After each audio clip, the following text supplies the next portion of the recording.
حي على الفلاح.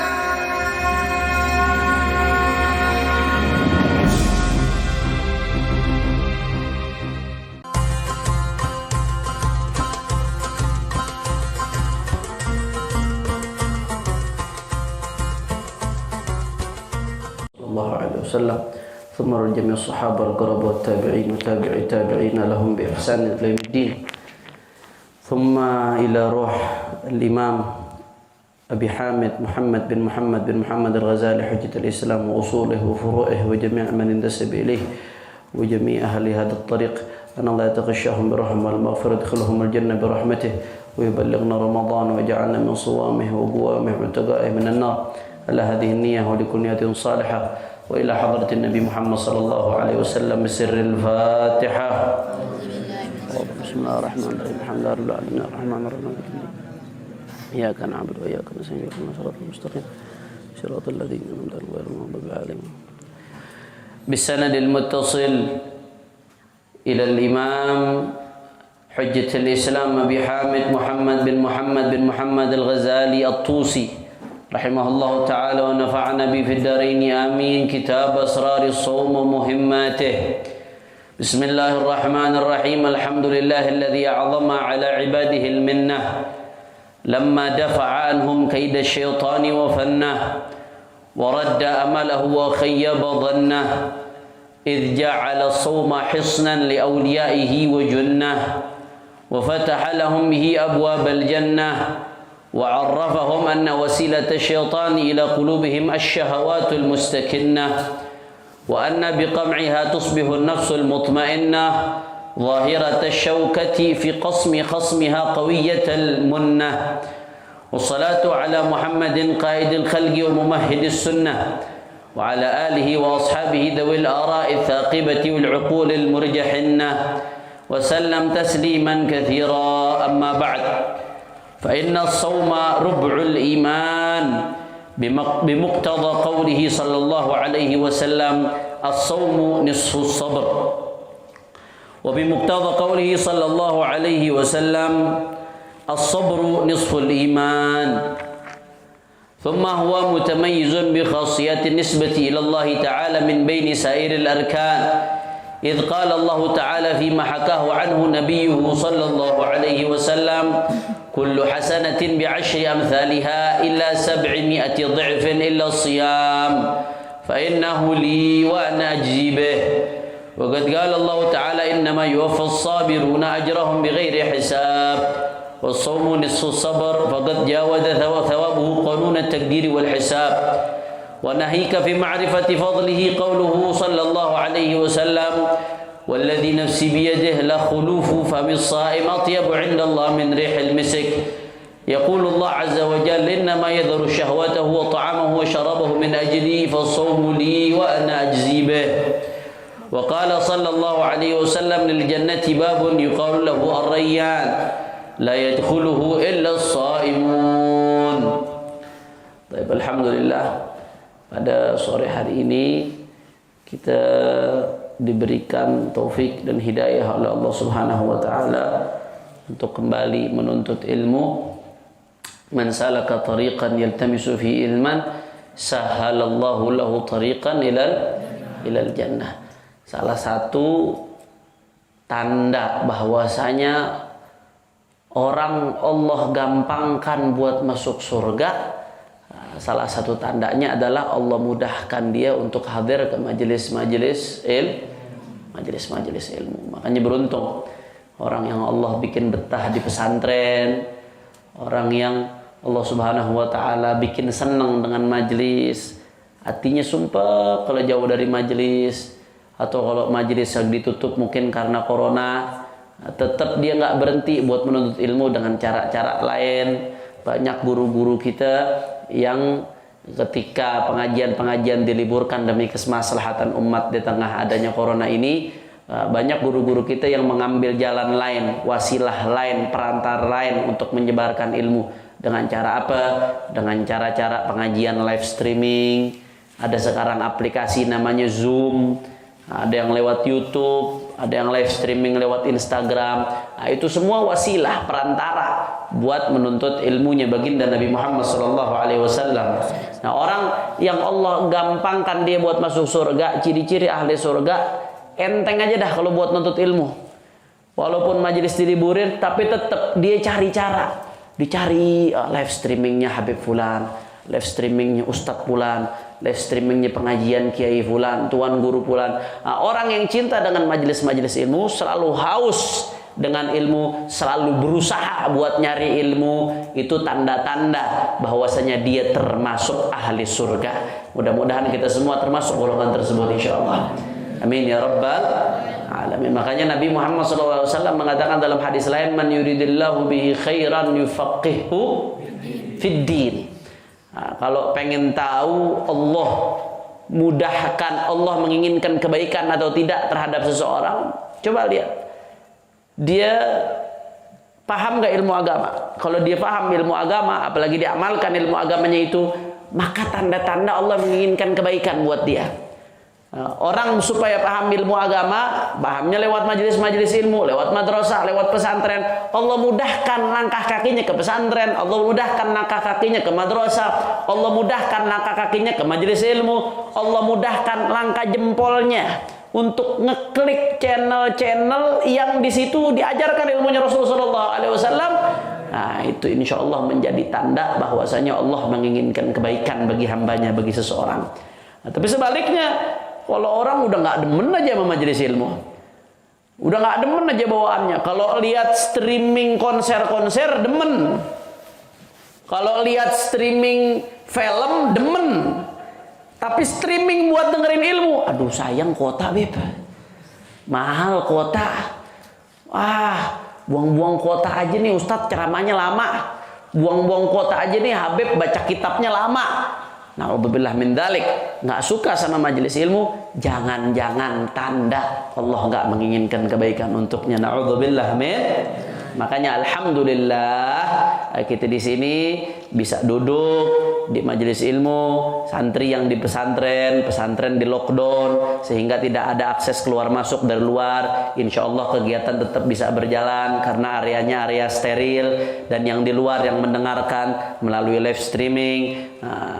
Alhamdulillah Allah kasih kita taufik dan hidayah untuk duduk di majelis ilmu, mendengarkan ilmu. Mudah-mudahan ini menjadi tanda kita termasuk hamba-hamba yang diridhai oleh Allah Subhanahu wa ta'ala. Nah, sekarang kita mulai pembacaan Kitabus Shaum dari kitab Ihya Ulumuddin. Kitab Ihya Ulumuddin yang ditulis oleh Imam Al-Ghazali, ada kitabun azim. Kitab yang luar biasa besar. Ini kitab yang menjadi penyebab kebangkitan umat Islam di zamannya.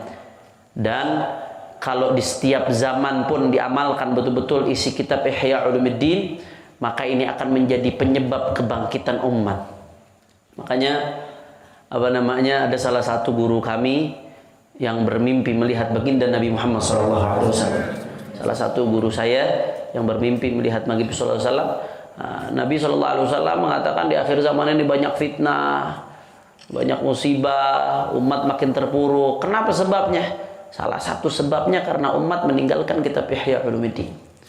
Kalau betul-betul dipegang teguh kitab Ihya Ulumuddin, ini akan menjadi penyebab kebangkitan umat dari berbagai aspek. Karena tidaklah apa-apa yang ditulis oleh Imam Al-Ghazali dalam kitab Ihya Ulumuddin ini kecuali intisari yang beliau fahami dari Al-Quran dan sunnahnya baginda Nabi Muhammad SAW. Bukan berarti ini mau ini mengkultuskan satu kitab melebihi Al-Quran sunnah. Enggak. Justru apa yang ditulis oleh Imam Al-Ghazali ini adalah hasil perasan intisari yang beliau pahami dari Al-Quran dan sunnah. Kita ini orang awam, kita ini orang bodoh, kita nggak paham Al-Quran kalau kita baca sendiri. Kita kurang bisa memahami hadis kalau kita baca sendiri. Paling mentok memahami pakai terjemahan. Kembali ke Al-Quran dan Sunnah itu baik, tapi harus dengan pemahaman yang baik. Jangan bicara kembali kepada Al-Quran dan Sunnah, tapi pakai pemahaman sendiri. Bukan begitu. Al-Quran itu diturunkan pakai bahasa Arab. Untuk memahami Al-Quran harus betul-betul paham bahasa Arab. Harus betul-betul paham kaidah-kaidah bahasa Arab. harus betul-betul paham yang namanya kaidah tafsir, nggak sembarangan. Makanya saya lebih memilih untuk kembali kepada Al-Quran dan Sunnah, bukan dengan pemahaman saya sendiri, tapi lewat pemahamannya Al-Imam Syafi'i, lewat pemahamannya Al-Imam Al-Ghazali, lewat pemahamannya Al-Imam Al-Haddad. Dengan kita kembali kepada Al-Quran dan Sunnah melalui pemahaman mereka, insya Allah lebih selamat. Mana yang lebih ngerti Al-Quran Sunnah, kita atau Imam Ghazali? Imam Ghazali. Kita atau Imam Al-Haddad? Imam Al-Haddad. Kita atau Imam Syafi'i? Jangan dengan kita kembali ke Ihya, kembali ke kitab-kitabnya para ulama, atau bertaklid kepada para ulama, dianggap ente nggak kembali ke Al-Quran dan Sunnah. Ngapain? Ulama tuh bisa benar bisa salah. Langsung kembali Al-Quran dan Sunnah. Bener, jargon ente bagus, kata-kata kembali Al-Quran dan Sunnah itu bagus. Akan tetapi bagaimana cara kita kembali ke Al-Quran dan Sunnah? Pakai pemahaman ente sendiri? Tunggu dulu, belum tentu cara ente benar. Bahasa Arab aja masih beletat-beletot. Betul?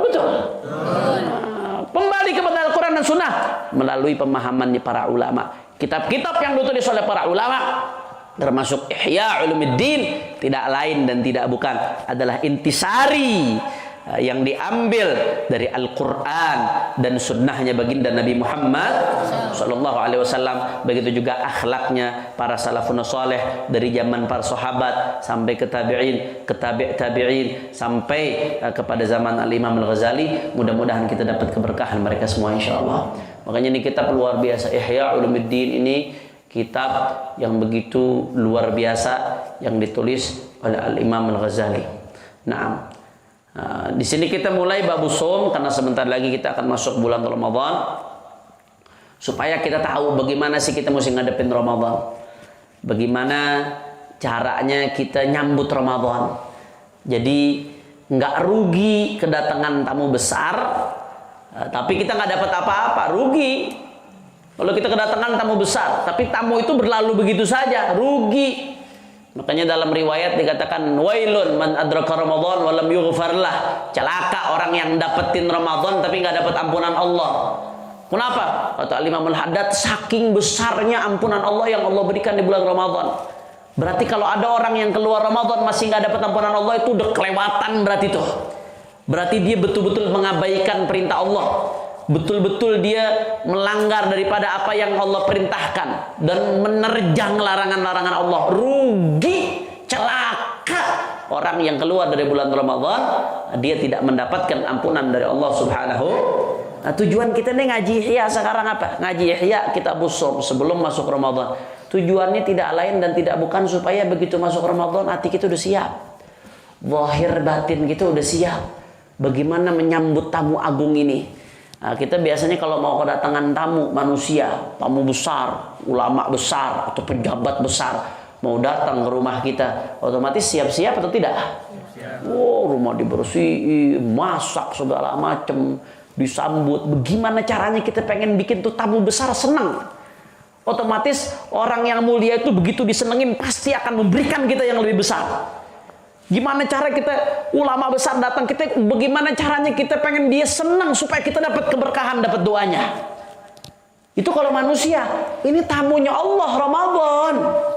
Datang bawa rahmat, datang bawa ampunan, datang bawa al-'itq minan nar, pembebasan dari api neraka. Kita duduk sekarang ngaji sama-sama tuntunan yang diajarkan oleh Imam Al-Ghazali dari Al-Quran dan Sunnah supaya kita siap apa yang mesti kita lakukan untuk menyambut datangnya bulan suci Ramadan. Jadi begitu Ramadan datang kita udah tahu, kita udah benar-benar siap. Ibarat tamu datang ke rumah, rumah udah bersih, makanan udah siap, udah wangi itu rumah. Sohibul baitnya juga udah wangi, pakai pakaian yang paling bagus. Jangan sampai Ramadan datang kita biasa-biasa aja, rugi. Karena Ramadan kalau kita sambut dengan baik dan benar, Ramadan pulang akan meninggalkan untuk kita hadiah yang begitu besar. Apa hadiahnya? Al-'itq minan nar, pembebasan dari api neraka. Makanya di sini dikatakan oleh Imam Al-Ghazali, amma ba'd fa inna as-shauma rub'ul iman. Sesungguhnya puasa itu adalah 1/4 dari iman. Puasa 1/4 dari iman. Dari mana tuh kesimpulan puasa 1/4 dari iman? Berarti kalau diibaratkan gambar iman itu 100%, 25%-nya adalah puasa. Dari mana tuh, Beb? Lahir kesimpulan seperti itu dari mana? Nah, kata Imam Al-Ghazali, bimuqtadha qaulihi sallallahu alaihi wasallam, as-shaumu nisfus sabr. Wa bimuqtadha qaulihi sallallahu alaihi wasallam, as-sabru nisful iman. Nah, ada dua hadis Nabi sallallahu alaihi wasallam. Hadis yang pertama diriwayatkan oleh Imam Turmudi, bisa Turmudi, bisa Tirmidzi bacanya, dan diriwayatkan oleh Imam Ibn Majah. Apa hadisnya? As-shaumu nisfus sabr. Puasa itu adalah sebagian dari kesabaran, setengah dari kesabaran. Jadi kalau kesabaran digambarkan 100%, maka 50%-nya itu didapatkan dari belajar sabar orang puasa. Nah, di hadis yang kedua disebutkan, hadis yang kedua diriwayatkan oleh Abu Nuaim dalam kitab Hilyatul Auliya dan Al-Khatib Al-Baghdadi dalam Tarikh Baghdad. Di hadis yang kedua disebutkan as-sabru nisful iman. Kesabaran itu adalah setengah dari iman. Tadi hadis yang pertama, puasa adalah setengah dari sabaran. Di hadis yang kedua, kesabaran adalah setengah dari iman. Nah, kalau digabung hasilnya apa? Berarti puasa 1/4 dari Masya Allah, luar biasa. 1/4 dari iman. Soalnya kan puasa adalah setengah dari sabar. Sabar setengah dari iman. Setengah dari setengah berapa? Setengah dari setengah berapa? 1/4. Nah, kesimpulannya kata Imam Al-Ghazali, berarti as-shaumu rub'ul iman.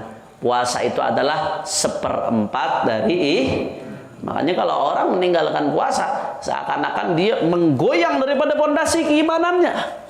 Goyang itu. Rumah, andai kata rumah terdiri dari 4 tiang. Terdiri dari 4 tiang pondasi rumah itu kan, kalau nggak ada tiangnya sama sekali rubuh apa nggak kira-kira? Rubuh. Bangunan kalau nggak ada pondasinya, tiangnya rubuh. Nah, dia ada 4 pondasi misalkan satu rumah. Atau itu saung, bukan saung, apa namanya, balik itu kan ada 4 tiang tuh. Satu tiangnya dipatahin. Kira-kira rubuh apa kagak? Rubuh. Minimal miring. Hampir rubuh minimal. Andai kata nggak rubuh, minimal udah hampir rubuh. Disenggol dikit rubuh udah. Nah, orang ninggalin puasa seakan-akan dia merubuhkan 1/4 dari pondasi keimanannya. Kenapa? Karena as-shaum rub'ul iman. Puasa adalah 1/4 daripada iman. Kalau 1/4 dari pondasi keimanannya dirubuhin, ya Allah, imannya rubuh, hancur, udah nggak ada takut sama Allah Subhanahu Wa Taala. Atau yang kedua, hampir rubuh, disenggol dikit rubuh. Makanya salah satu hikmah daripada puasa disebutkan, ada kitab judulnya Hikmatut Tasyri', hikmah-hikmah daripada disyariatkannya hukum-hukum. Salah satu hikmah daripada puasa, apa hikmahnya? Salah satunya dikatakan bahwasanya puasa itu melatih keimanan seseorang, betul-betul mempertajam ihsan. Rukun daripada arkanuddin ada 3, rukun agama ada 3, iman, Islam, Ada hadis Arba'in Nawawi, apa definisinya ihsan? Apa itu ihsan? Anta'budallah ka'annaka tarah, fa in lam takun tarah fa innahu yara. Engkau menyembah Allah seakan-akan engkau menyaksikan Allah Subhanahu wa taala.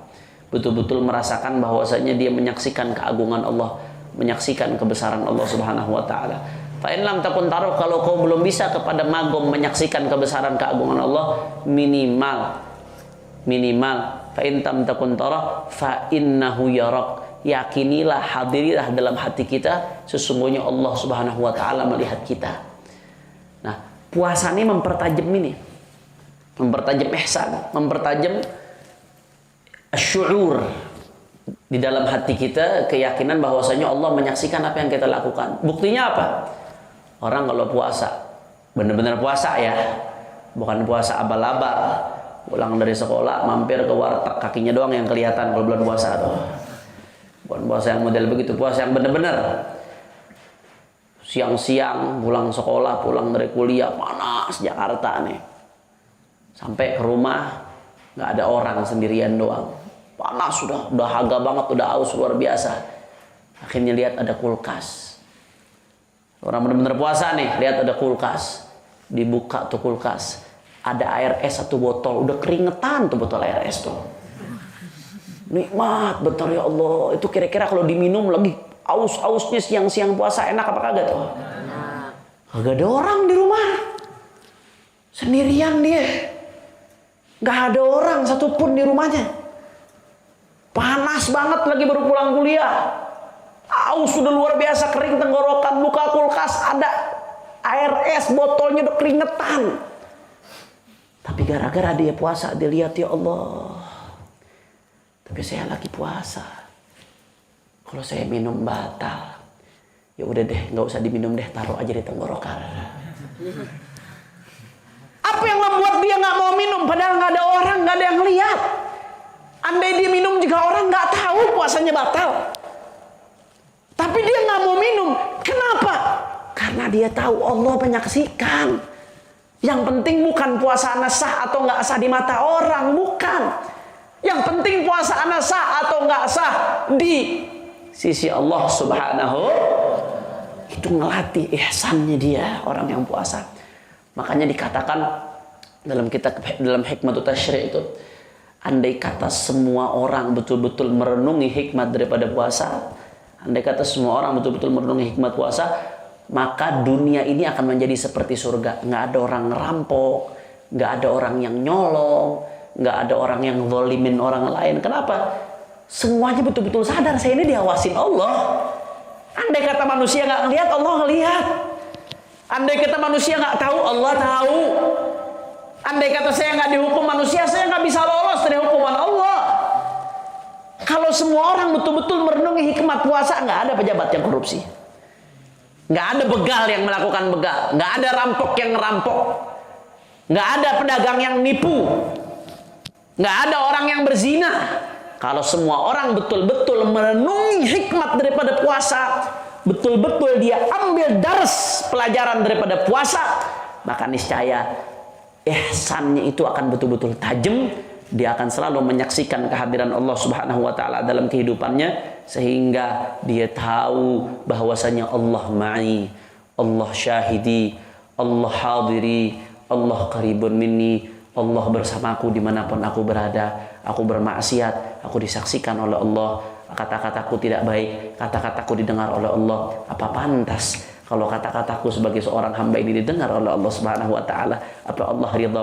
Allah hadiri, Allah hadir dalam kehidupanku. Jangan kau pikir engkau ngambil itu harta rakyat, Allah nggak hadir, Allah nggak lihat, Allah lihat. Tapi Allah undur, nanti akan ada siksaannya. Jangan kau pikir ketika engkau berzina, ketika engkau pacaran, Allah nggak hadir, Allah nggak lihat, Allah lihat. Cuman Allah masih belum nanti akan ada waktunya semua itu. Nah, kalau orang betul-betul merenungi hikmah puasa, akan tajamlah ihsan dalam hati seseorang, sehingga makin takut dia kepada Allah Subhanahu. Nah, kalau semua orang seperti ini, la sarat dunia kal jannah, maka dunia akan menjadi seperti surga. Di surga nggak ada orang yang ngezalimin orang lain. Di surga nggak ada orang yang ngerampas harta orang lain. Mau ngapain? Tinggal minta dapat. Enak hidup di surga. Nah, kalau semua bisa merenungi hikmah puasa, maka hidup di dunia ini hampir mirip-mirip kayak hidup di surga. Mudah-mudahan kita termasuk hamba-hamba Allah yang bisa betul-betul mendapatkan pelajaran daripada puasa di bulan Ramadan ini, sehingga nanti keluar dari bulan Ramadan betul-betul kita lulus dari madrasah Ramadan, mendapatkan ijazah. Ijazahnya apa? Syahadahnya apa? Ijazahnya apa? Yaitu al-ihsan. Semakin tajam ihsannya kita, semakin tajam daripada keyakinan kita. Allah menyaksikan semua yang kita lakukan, Allah mendengar semua yang kita katakan. Mudah-mudahan yang sedikit yang diberkahi oleh Allah Subhanahu wa taala. Hadani Allah wa iyyakum ila siratal mustaqim. Wal afu minkum. Wassalamualaikum warahmatullahi wabarakatuh. Ya Rabbana